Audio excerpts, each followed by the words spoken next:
This podcast is for you. Your co-hosts Ben Dodge and Eric Huso at Effect Epic Consulting believe that your potential is limitless. Tapping into this potential is how you can affect epic results in your life, relationships, and business. Welcome to the Principles of Epic Growth. Bonjour, Benjamin. Bonjour, mon ami. That means hello, my friend. How are you, brother? Tired? Well, listen, you should be tired. You just rode your bike around the world. Well, around one country at least. Yeah, I fell asleep at like 6 last night. Well, you earned it, brother. You earned it. For those of you that know Ben, you know that he's an avid cyclist, and he just completed an epic ride, riding through France, much of the same routes, the Tour de France. So some of these, in the cycling world, sacred routes that the greatest cyclists in the world have ridden their bikes on, some of the most challenging, some of the most gorgeous sights, and you did it, brother. You just finished a few days ago, and welcome home. Yeah, man, thank you. Jet lag and all.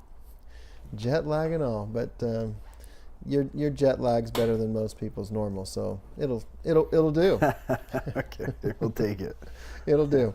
Well, today, I'm really excited about today's podcast because we're going to apply a lot of the principles that we always talk about to a real life experience, and this experience happens to be an epic experience, and that's Ben's race across France.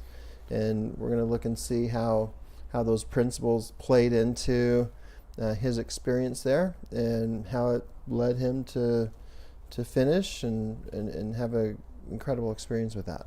Yeah, and just for the record, we didn't prep this, so I'm not sure what on earth Eric's going to ask me today in this little interview session. Well, the first question I'm going to ask is, you get over there a few days early, and then you start sending pictures of French pastries and creme brulee and all that. And you're like, man, if I'd known this was like a culinary trip, I would have gone. Listen, everywhere I go is a potential culinary trip.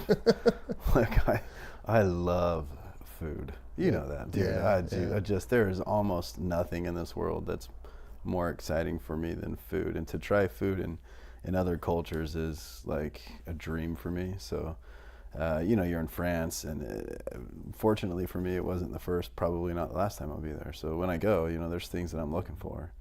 And I'm hunting that stuff out, man. So you walk. And you know how some people just have a knack for hunting? Like every time they go hunting, they come home with a trophy? An elk. Trophy. Well, that's how Ben is with food. Yeah, every time he goes, like he finds trophy food. I do. I do. But I made a huge mistake. I know this isn't about the race yet, but I will tell you a funny story of myself. So, do you know what beef tartare is? It doesn't sound good. It sounded good to me. Tartare. Listen, this is the same guy who thought a goat head would sound good in Norway. No, that's not true. Let me clarify the goat head, and I'll throw a picture of that on the blog of this. The goat head, it was a sheep head in Norway, and it didn't sound good at all, but it was culturally a traditional dish, and, I had to try it just because, that's what they do that one time a year, so I'm in, right? Eat this stupid sheep head. It was so gross. No.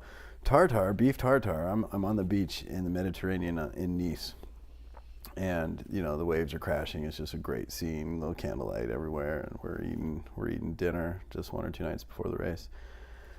And I look on the menu, and it's like one of those really fancy French menus. I'm all over it. I love it. I can't understand a single thing on there, of course, because I don't speak French, but this beef tartare, and then right underneath it said beef tartare double extra large portion. Like, dude, I know you got that. I'm in for that one. Yeah, I did get it. So, and I guess like all of my friends, family, staff, with the exception of you, Eric, because you also don't know what it is. He said, I can't believe you don't know what beef tartare is. Yeah, so I ordered it. It comes out. It is a giant pile of ground hamburger meat, raw. Raw? Yeah. That's it. Dude, it's straight up like raw beef.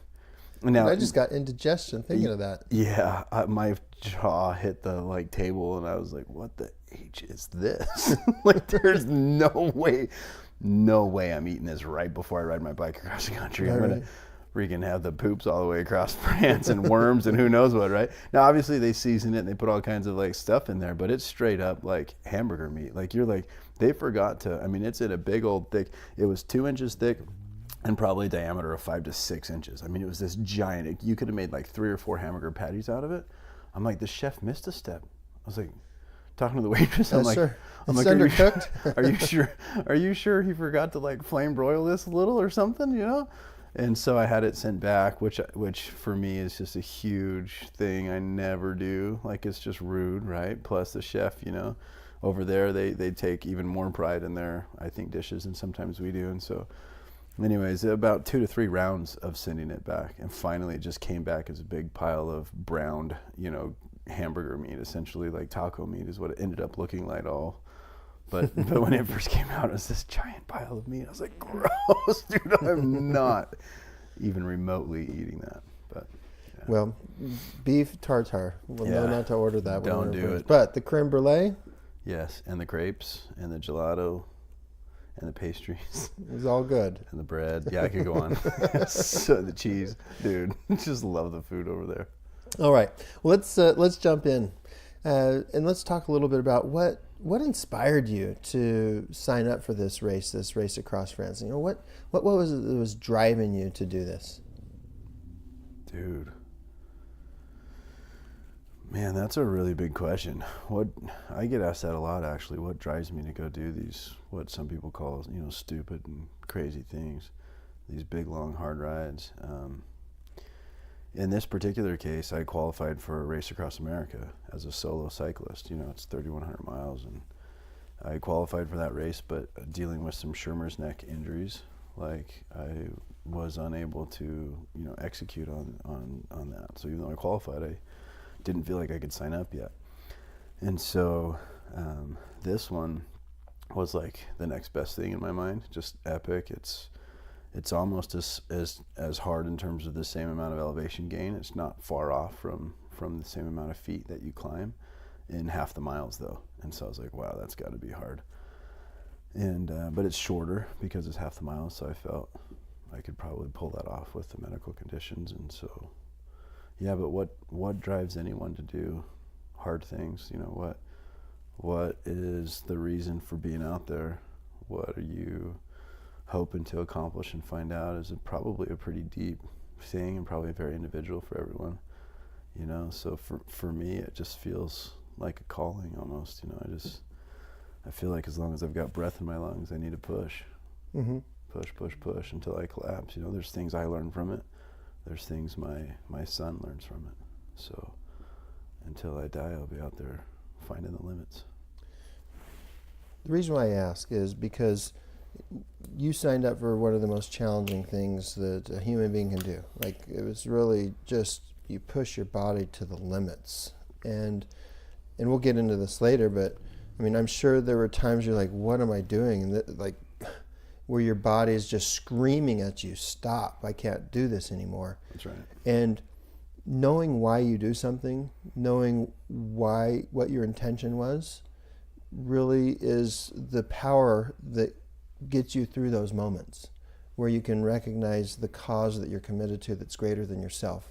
Then that generates power to continue. It's true. Yeah. You're right. So that's where I was going with that, is that, you know, whoever we are in our business lives and our personal lives, it's important that we take a couple steps back and identify why we're doing what we're doing, what our intention is, and what commitment that we've made to whatever it is, so that when we hit the hard times, we can recognize those, and that can generate some power for us to continue on. So let's put some context. It's a 6-day non-stop bicycle race across the entire country of France with, you know, over 100,000 feet of elevation gain. Couple thousand miles? Yeah, 1,500, almost 1,600 miles. And it's, you know, through the Alps. It's freezing cold at the top of those, you know. Often you're doing some of the worst climbing and descending at nighttime, so you're sweaty from climbing up there, and then you got to go down, you know, freezing cold in the rain, for example. You can't see anything; they're hairpin turns, and then you just traverse across like the whole country through medieval villages and towns and farmlands, chateaus, castles, like all the way, you know, past Omaha Beach and Normandy and all that, all the way to the finish line. But it's a nonstop race. I think over the 5.5 days that it took us, my teammate and I, to race this, it was like I probably had 4 to 6 hours of sleep. That's it. It's incredible. It's incredible. What was that like, riding your bike? You mentioned Normandy, you mentioned Omaha. Those are some sacred spots where people also gave their lives for a cause greater than themselves, where people pushed themselves beyond limits that were humanly possible, and we today reap the rewards of that. What was that like for you, riding your bike in those spots? I'll tell you, so I was in a race mindset, and I rarely got off my bike unless we were lost, and we got lost a lot, sadly. But, I would even change like clothes and coats and all kinds of things while pedaling. I would fuel while pedaling. I would just never stop. When we went through Omaha Beach, it happened to be one of the shifts that I was on, and I stopped. Like, that was one of the few times that I stopped. I got off, I went to the monument, and just kind of had a moment there, because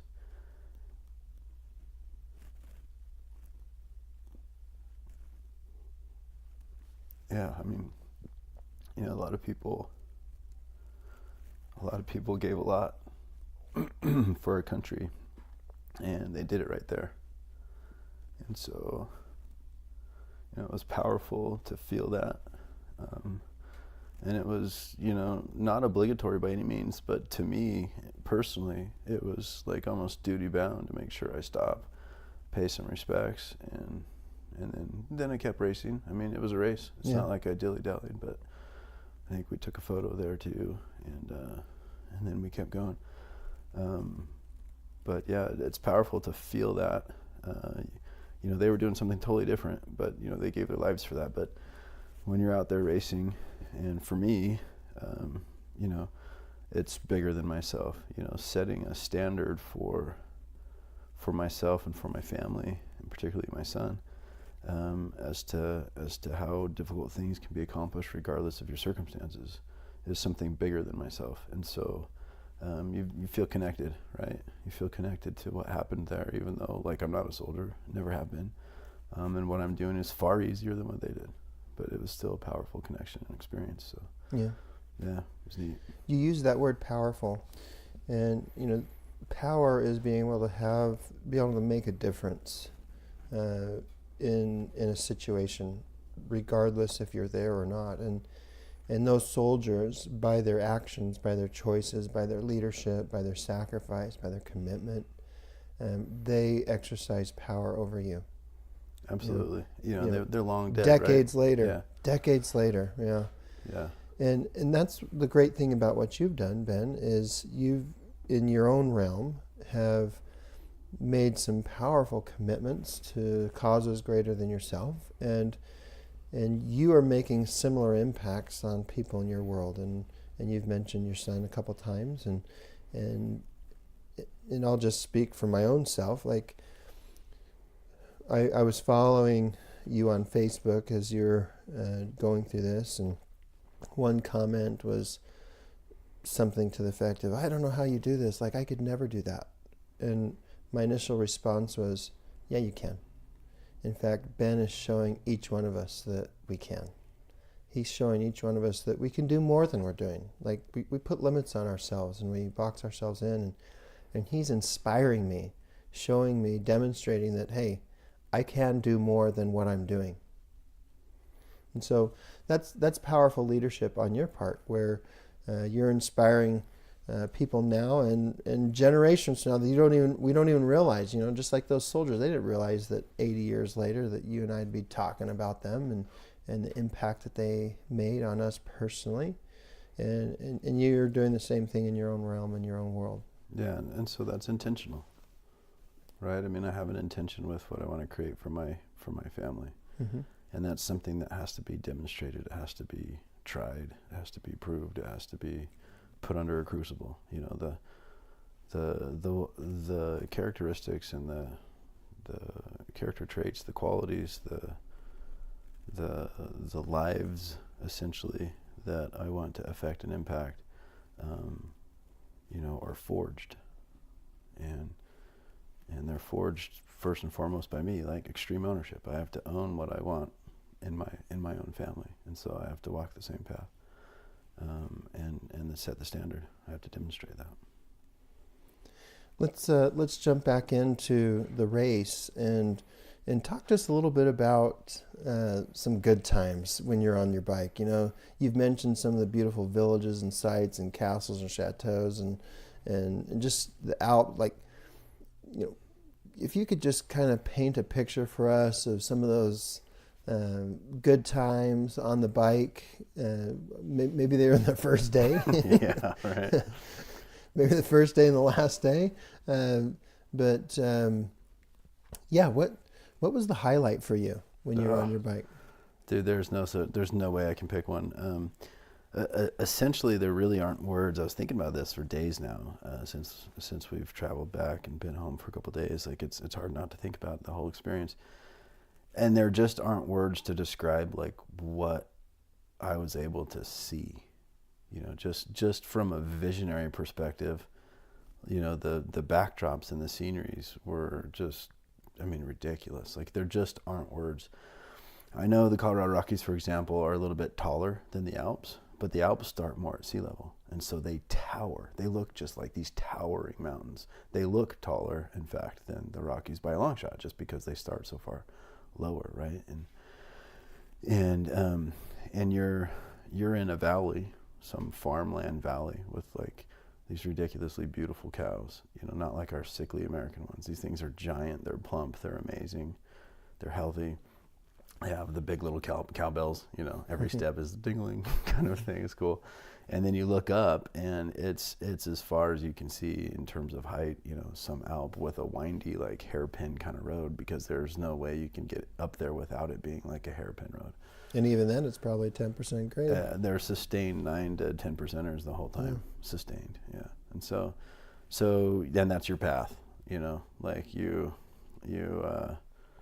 just start climbing, and you'll spend hours climbing and climbing and climbing. Then all of a sudden you get to the top and you look behind you and see what you just went through and what's below you. And it's just, it's incredible. So there's little villages at the tops of these Alps too, and they're just awesome. They're like seriously amazing.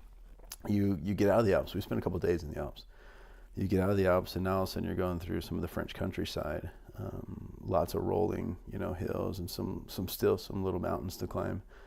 And now you're going through these medieval villages. They're like 1,000+ years old, and cobblestone streets, and they're so narrow sometimes. If you were to sit up on your bike and put both hands out like a wingspan, you swear you could touch, both sides of these buildings that are just ancient and chateaus, castles. Yeah, so it's hard to say like which part of it was my favorite. I just feel like the whole thing wrapped up into one was amazing. I can tell you what was not my favorite, and that was the last day.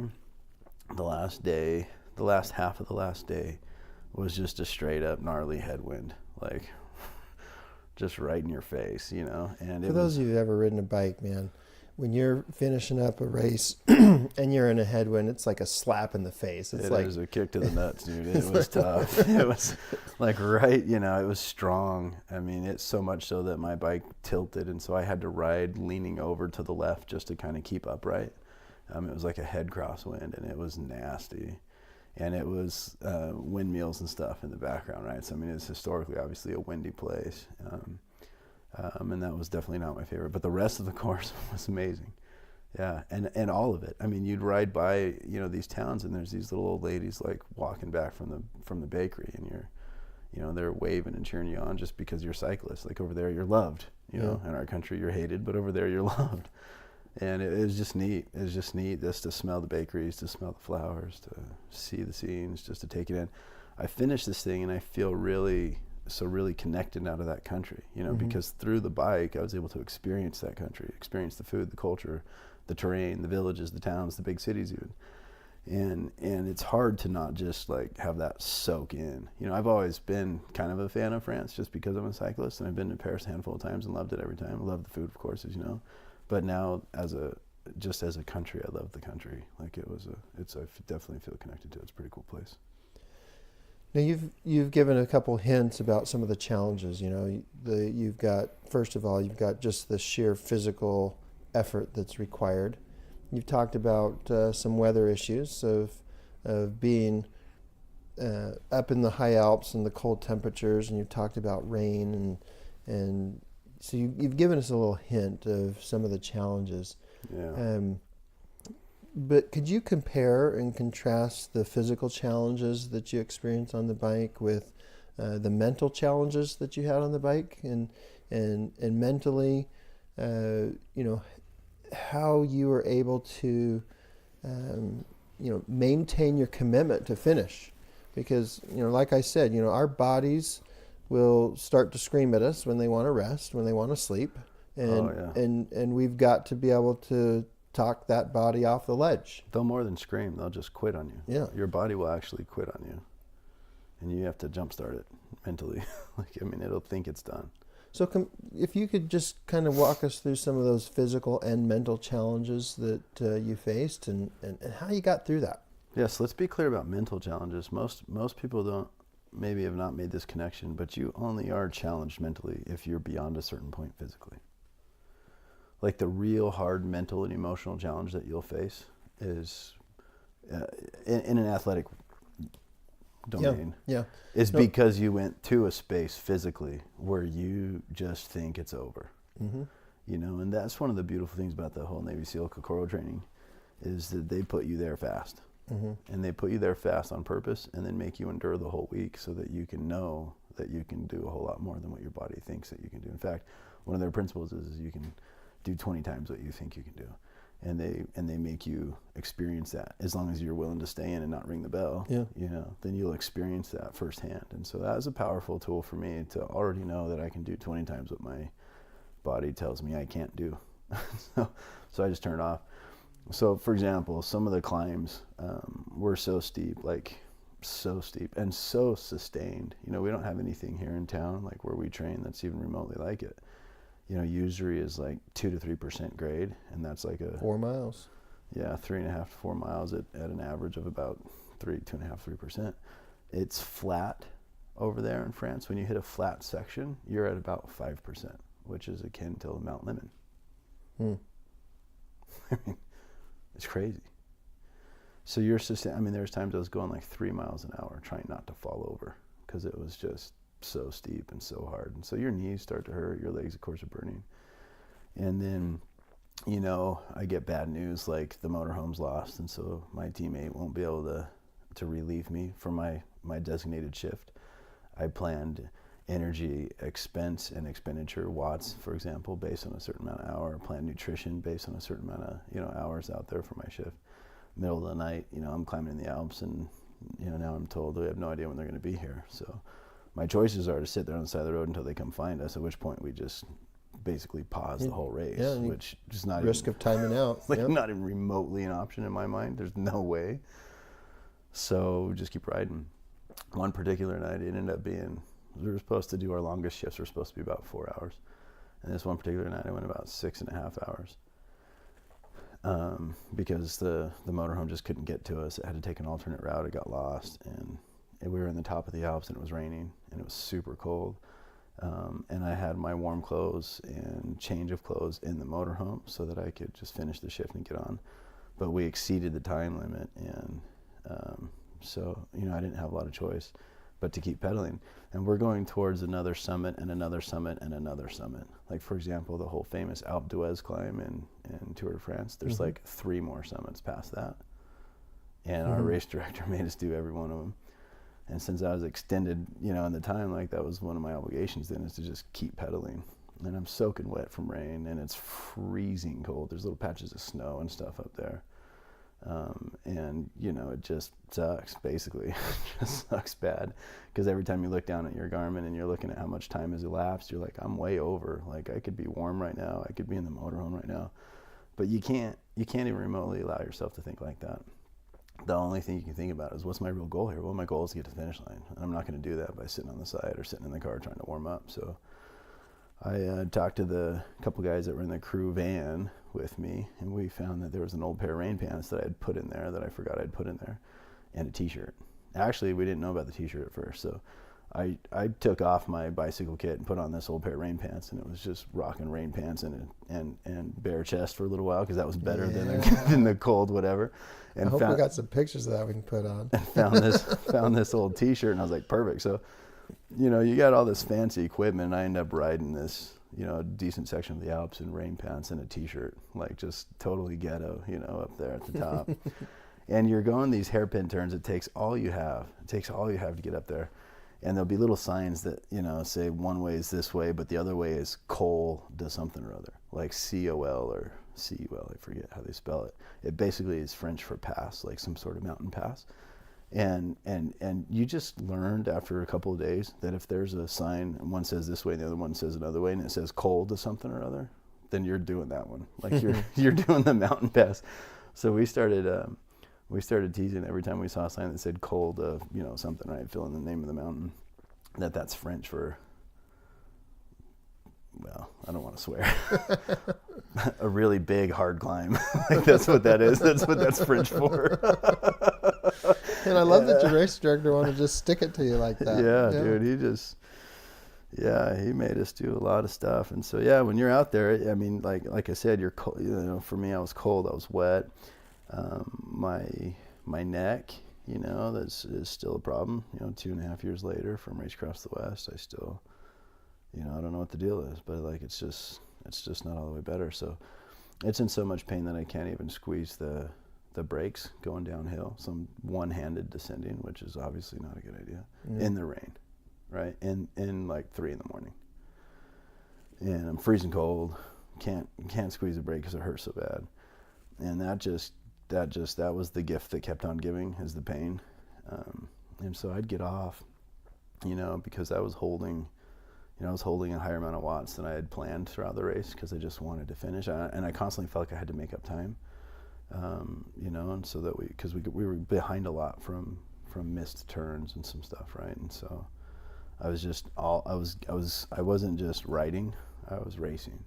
And so I was constantly exhausted after my shifts because I put a lot out there. And the pain hurt so bad that I would almost, and sometimes did, just collapse. I'd get off the bike when it was my turn, because I'd never stop. It's not like I stopped to stretch out or something. That's not going to happen, not on my watch. And so I would finally stop when my shift was over.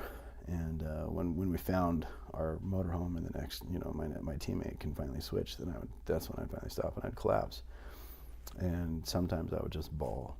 Like the pain was so bad, I would finally get off the bike. It was like an emotional release, and I would finally let it all out. And I'd just be crying on the side of the road while they're digging their elbow into my shoulder and neck and trying to work out some of the muscles were so tight. It was like baseball bats in there, like it was rough. So throughout our different podcasts, we've talked a lot about commitment, and we've given a definition of commitment as doing whatever it takes. So to our listening audience, my friends, this is an example of commitment demonstrated. This is what we're talking about when we talk about being committed, is literally doing whatever it takes. And that when I say Ben is the most committed person I know, that's what I'm talking about, because I don't know another human being that would do what he did. And so super grateful, Ben, for your example of commitment. It's inspiring. It motivates me. So a couple applications that we'll ask our audience is, what does that look like? What does that level of commitment look like in your work, in your occupation, in your business? Doing whatever it takes. Yeah. What does that look like?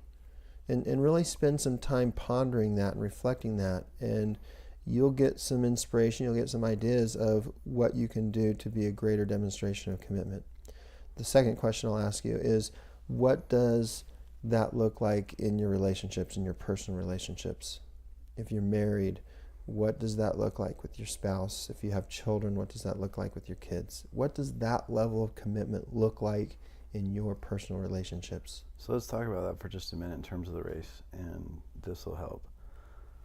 I had a teammate and I had a crew, and I'll tell you, it's really easy to just think about yourself, right? When it's hard, when you're hurting, when you don't see an end. Yeah, mentally you go into survival mode. It's like, I got to survive. You're not sure what the solution is here, and you start thinking about yourself, and you start feeling sorry for yourself, right? And it's all about you all of a sudden, and you forget in some of those hard moments that you've got a teammate, or for example, a spouse, or a coworker, or a boss, or whatever. And when you do this like self-pity party bull crap, and you start thinking like, woe is me, life sucks, all of a sudden you turn into a victim, you turn into a martyr for the cause, like, and you forget that what you're committed to is something bigger than yourself. I mean, if you're really committed to something bigger than yourself, there's no room ever to think about yourself. You think about your crew. So I thought about my crew and my teammate. Like, it doesn't do them or our overall goal any good for me to stop pedaling. It doesn't matter how bad it hurts. It doesn't matter how cold it is. It doesn't matter that I can't even hold the brakes. Like, just keep going. Like, try and keep on the road and keep going. Like, but if I felt sorry for myself, oh, this isn't fair, I'm out longer than I'm supposed to, or, oh, I'm so cold, and or I hurt so bad, I can't pedal, like, I better stop and stretch out. Are you kidding me? Like, that's not how it goes. Like, now all of a sudden I'm thinking about myself. I'm not committed anymore. I'm not doing whatever it takes to accomplish what I'm committed to. Now I'm doing whatever it takes to appease me. I'm doing whatever it takes to, satisfy my own, pain and whatever. I'm mentally weak at that point, right? I'm focused on myself and not on the overall thing. And that's a dangerous position that most of us can really fall into. So I refused to, and luckily I've had plenty of experience with this. And so when it did get to those moments, it was just a matter of shutting it off. And that is something you can strengthen. Let me tell you what, character is not built in adversity, it's revealed. Repeat that. Character is not built in adversity, it's revealed. So if you think you want to go work on mental toughness, and so you sign up for something hard, good for you. You can certainly practice some of these techniques, and you can kind of work on developing some of it, I guess, but that's not the best place to develop mental toughness. The best place to do that is on your own. And there's different things from meditation to applying some of these principles that we can talk about maybe in a specific mental toughness podcast later, that people need to understand. Because when you're faced with the hard times, that's not when you start learning how to be mentally tough. That's when you start demonstrating how to be mentally tough. And those times are really instructive. If you'll have your eyes open, you'll be awake, you can actually see, hey, I'm really strong in this area, and I'm not as strong as I thought I was in that area. Yeah. I remember one point I was pushing so hard on the pedals to try and make up some time because it looked like we might not make a certain cutoff for the race, that I started seeing spots. And I know what that's like because I've been an athlete that has passed out before from going too hard. And so I'm seeing all these spots, and I'm like, oh, shoot. And at which point, it's very easy to go, oh, I better not, because I might crash, or, I better slow down and recover. But if I did, we wouldn't make the cutoff time. So it's it's like turning a light switch off. You just turn it off. Turn your body off. You literally just turn it off. Sorry, I don't have room for you, body. My brain has got something higher going on here, and it's not involved your whining and complaining. It involves getting there, and getting there fast as I can possibly do it, as long as I have breath in my lungs. So I want to emphasize a principle that you brought up, and that is, when you're committed to a cause greater than yourself, there's no room for yourself. That's right. When you're committed to a cause greater than yourself, there's no room for yourself. And obviously that's impossible unless you're 6 feet under, because you're dealing with this human being called you. But you have to be able to separate yourself from any given situation. You have to be able to, when those emotions start to come up and they might cloud your thinking or cloud your commitment, you've got to recognize when it's happening, and you have to separate yourself from that situation and see yourself as a human being. Oh, yeah, that's me wanting to slow down. That's me wanting to stop. That's me wanting to quit. And recommit to the cause that you've declared that you're committed to, that is greater than yourself. And then that recommitment generates the power to continue. So practical application would be, or practical set of circumstances that you have to deal with in our world of social media, is caring at all about what people think about you is a total waste of time. And it is a simple reflection of you thinking about yourself. and not what you're committed to. If you're committed to something and if it's worth committing to, it's beyond you. Yeah. Whatever it is that you're committed to, if it's worth committing to, is bigger than you. And so you start waning in your commitment when you start thinking about yourself. And so if you're tempted to go to social media, if you're tempted to whatever, start posting things about yourself because you want to make sure, people are praising you, or you want to make, whatever, when it gets hard out there. Or putting yourself out as a victim and wanting people to support your cause. Then you've already lost. In your mind, you've already lost. And you've given away precious power to other people and to the circumstances and to the world and to social media. I'm sorry. You call me a control freak if you want to, but I'm never going to give up that power. Yeah. That's mine. And I'll use it for me and for what I'm committed to. And that's funny that I say I'll use it for me, because really that means I'm just using it to fuel me for what I'm committed to, because I'm committed to stuff that's bigger than me. And there's no time for that in life. So when you're having a bad day, don't go to social media and have a pity party all over social media. Are you kidding? Like, you've just totally showed your hand that forgive me, but I'll say it, that you're mentally weak in that moment. You've just given the power. You've surrendered yourself now to the opinions of other people, for their praise, for their reaffirmations of you, for their feeling sorry for you and confirming that, what you're going through is tough. I mean, you know what? There's time for that maybe someday later when I'm dead. Like, not now. Probably not even then. Yeah, well, when I'm dead, I won't care. Yeah. But just think about that. Like, how many of us go to social media and post something about a bad day we've had, or a bad experience, or this or that? Way too often. Yeah. Like, what's that? Your outlet to get vindicated? Is that your outlet to get stroked so that other people can share in your pathetic misery? I'm just going to say it. Like, stop it. Knock it off. You're just giving somebody else control over your feelings. You need to take control over that stuff. So when you're committed to something bigger than yourself, there is no time for you. One of those applications is check yourself on social media. Yeah. See where you're giving that up and stop it. Retain it. Control it. Make sure your posts are only positive and about something bigger than you. The Navy SEALs say suffer in silence. They don't say don't suffer. That's impossible. Are you kidding me? This suffering was out there at this race was ridiculous. It was beyond what most people could probably comprehend, and I don't know that I can put words on it. But you keep it to yourself. It doesn't do any good for me to be out there and complaining about it. It wouldn't help my teammate, it wouldn't help my crew, and it wouldn't help me. Yeah. So it wouldn't help me to go to social media either about all that. And so in life, if you're having a bad day, like, suffer in silence. It doesn't help the team that you're on, and it doesn't help yourself, and it certainly gives up the power if you don't suffer in silence. A simple question you could ask yourself is, you're considering putting on a post, is, what's my intention? What's my intention with this post? That's right. And if you can answer that question honestly, then you'll recognize if that intention is truly aligned with the cause that you've declared you're committed to. And if it's not, don't post it. And if it is, post away. You've mentioned a couple times, Ben, your team.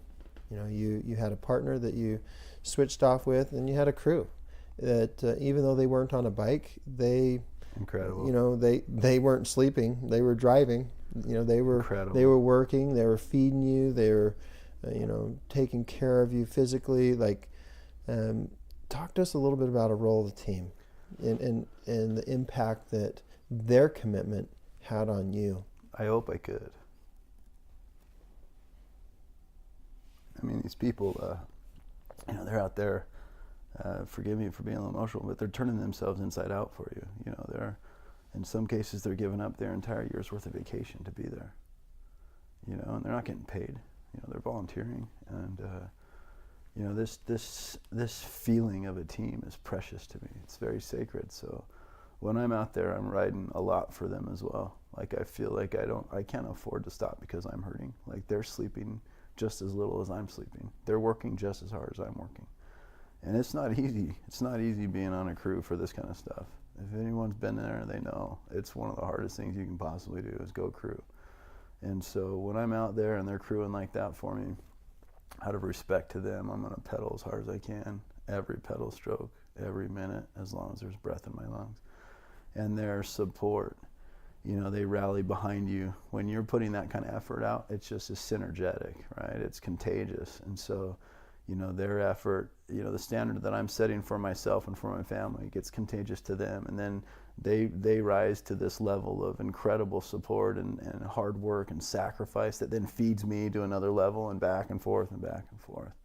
And likewise, if you don't put out while you're out there, you'll see the difference in terms of the energy and the commitment they bring to you, and the willingness to support you is waned, right? Because you're complaining, you don't care, whatever. So it's a sacred thing to me.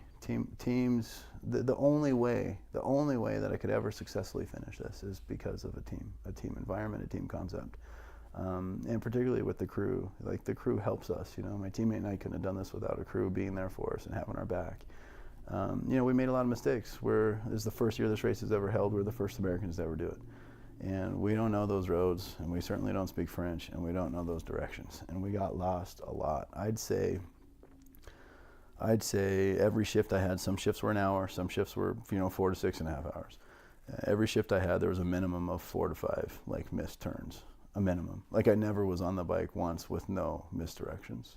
A handful of times. Sometimes it was up to 15, 20 different times we'd get lost or have to slow down and stop all the way together, waiting for a turn, something like that. That's rough.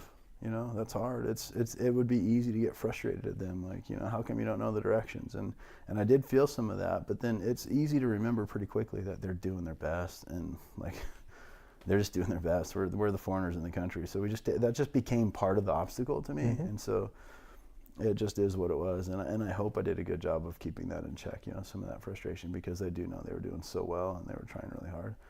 And so it just became just part of it, Oh, it's another missed turn. Okay, I guess, Just depended on how tired I was, right? I might hang my head sometimes and in my head go, oh, come on, guys, in my head. And then there are other times it was yeah, whatever. Got to see a whole different part of the city that I wouldn't have seen. Yeah. got to ride up that extra hill I shouldn't have had to ride up. That kind of stuff. So funny. That you've described what Covey calls synergy, where when you are committed to a cause greater than yourself and you're aligned with a team that's committed to a cause greater than yourself, you can accomplish so much more together than you can alone. And you describe that, where you're giving commitment, that inspires your team to give more, and that inspires you to keep giving more. And that same thing can exist in a business team. That same picture can exist in a home with a family.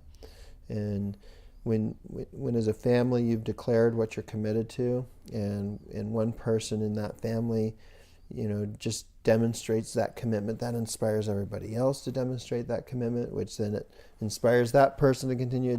You can create that same thing in any team in which you belong, whether it's an athletic team, whether it's a business team, whether it's a team of family members. Yeah, and there's some special ingredients, right? There's some important ingredients to making a team work, and I think we've talked about this before in a podcast with teams. One of those is a shared and common goal. Another one is an equal willingness to sacrifice for each other. That makes a team work, and the crew totally demonstrated that out there, right? It was awesome. We were giving it all for each other, and so that was awesome. Then for me, for them, it was cool to feel that, right? So and then that commitment, an equal level of commitment. And remember, that's a willingness to do whatever it takes. When you've got that amongst your whole team, it's just an unstoppable force. And so the camaraderie is born, the memories for life, the connections, right, are all born and sustained forever. I mean, there's legacies that are made. There's things, probably what other people would call inside jokes, right? But just stories and experiences that were formed out there that no one, no matter what, can ever take away, right, from us. And from that, you're fueled through hard moments even. So that's what's good about a team, is they can have your back sometimes when you don't. I hate to say it that way, because I still feel the primary responsibility will always be on our own shoulders, right, to carry ourselves through difficult times. But there's no question that a team is very helpful. When it does get dark, it's very helpful. Beautiful. Well, one of the highlights of the trip was, for me, on this side of the ocean, was talking to my sister, your wife, Sonia. Yeah. And she wasn't planning on going. She was going to stay home and hold the fort down. That's right. And she was our stateside crew member. Yeah. She was definitely on our team and did a whole ton to get us ready with map books and all kinds of stuff. And she was going to run, logistics stateside if we needed anything. And she felt called to join you. She did. And she flew over and caught an Uber and drove through the night and was able to surprise you on the course. She met us on the course, yeah. Talk a little bit about that and what impact that had on you and what difference that made for you having her join you like that on the course. So it's incredible because, first of all, she doesn't like flying that much anymore. It's really scary for her. So she took an international flight right over the ocean by herself. That's a really big deal for her. So it was awesome. And then she came, and it was a nighttime shift that I had just finished, and it was one of those ones where I had to go real hard to try and keep. Our crew chief was like, "Hey, I hate to tell you this, but we need to maintain a average speed higher than we've been maintaining, and you're first up to try and do that. Good luck. Otherwise, we're not going to make the cutoff." And that's only because we misunderstood the cutoff by a whole day. Like we thought it was a day sooner than it really was. But we didn't know that at the time. It's all right, you don't speak French. Yeah, we didn't know that at the time. Friday, Saturday, probably sound the same in French. So I upped the pace all night long, and I was able to actually maintain the pace that he asked, and it was the first time in the race that we had maintained that kind of a high pace, especially for a full 4-hour shift right through the night. And I was hurting something fierce afterwards. Like that was one of the times where I collapsed onto the ground, and then my real good dear friend Ray was on crew. He's my bike mechanic as well here at Stateside, and he and Sonia are good friends too, and so he knew that she was coming, and I was on the ground just crying while he's working out some shoulder issues for me with his elbow. And when I say working out, it's like full body weight, like digging in there. It's the only way it can even kind of get some relief. And he kind of thought I was in one of those moments where like I was ready to call it quits, which I never had those moments actually. I was just working through some pain is all, so the tears were coming out. And so he thought it'd be helpful to let me know that Sonia was coming. And so he let the cat out of the bag a little early. Ray. Yeah, Ray. But it was welcome news, it was so cool. And anyways, and so later that day when she finally landed and then got an Uber and or a taxi or something, whatever she did, and then she came out and met the course, when I saw her, I'll never forget. Like I knew she was coming sometime that day, so I was just constantly looking for her. And then we pulled over and we did a transition, and there was a car following us the whole time, following the motorhome, waiting for us to pull over and do a transition, right? And that must have been her, right? And so she gets out, and I think our videographer was clued in at this time too, because we brought a guy to kind of capture everything on video and photo for us, and so I knew something was up at that point too, because he was ready with the camera on me, like for no reason, like what the heck? Yeah, and then I saw her, and it was like a total being at peace, being at home, we just embraced, and I cried a little as we held each other, and it was just remarkable because she gets me, right? She knows the pain that was probably going on more than most people would. She knows my determination and commitment probably more than most people can ever know. She's experienced a lot of that with me. And so it was like a huge boost, like a huge morale boost to just have somebody like that gets me that much be there to help finish the race. And at that point, we weren't sure if we were going to finish yet in time still. And so it was like really nice to know that she was there.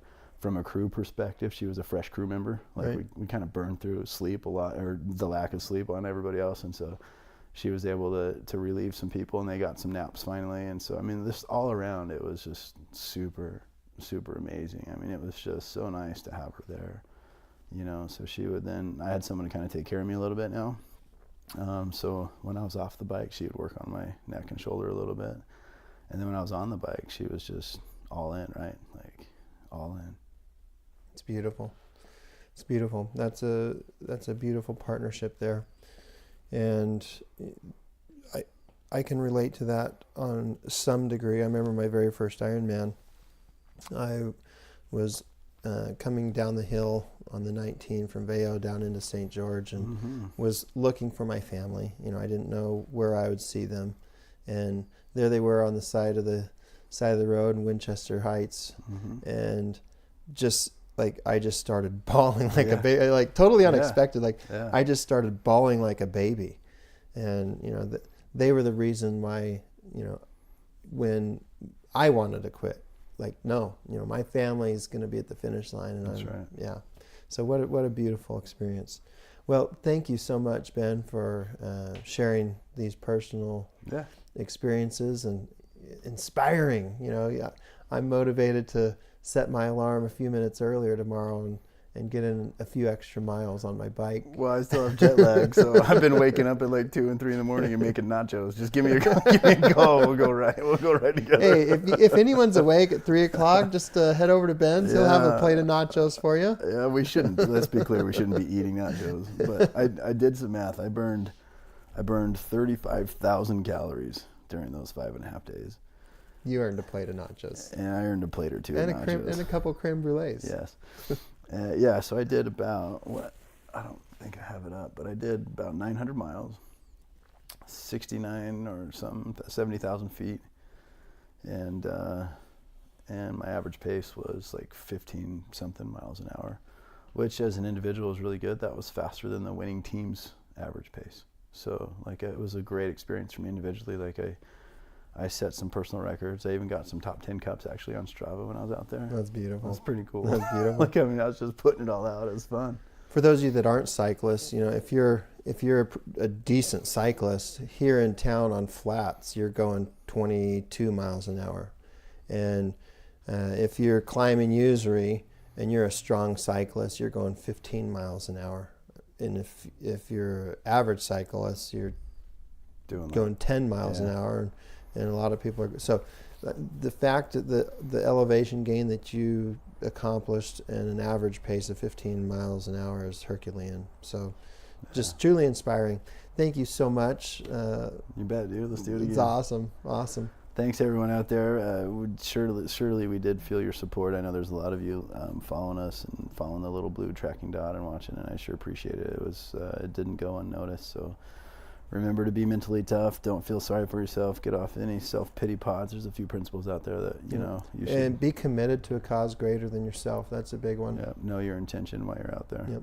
All right. Have a great day. We'll see you. Thanks for listening to the Principles of Epic Growth podcast, your path to epic performance and life with incredible growth.